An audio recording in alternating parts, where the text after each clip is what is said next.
Welcome to Seat's class on Galatians, making the good news yours. You may notice this video is unique.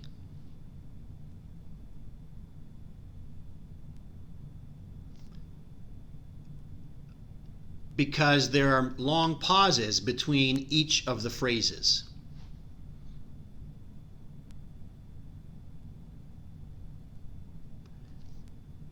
I hope this makes it easier for you to use in your context.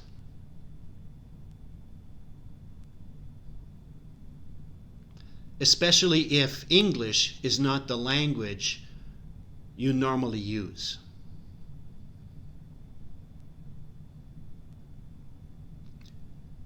Please feel free to use this video.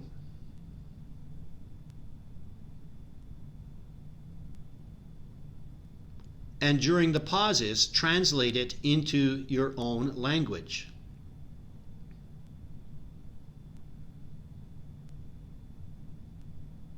If you need more time, please pause the video.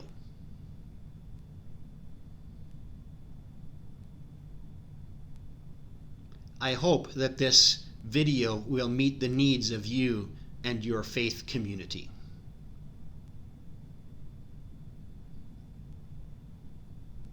God bless you.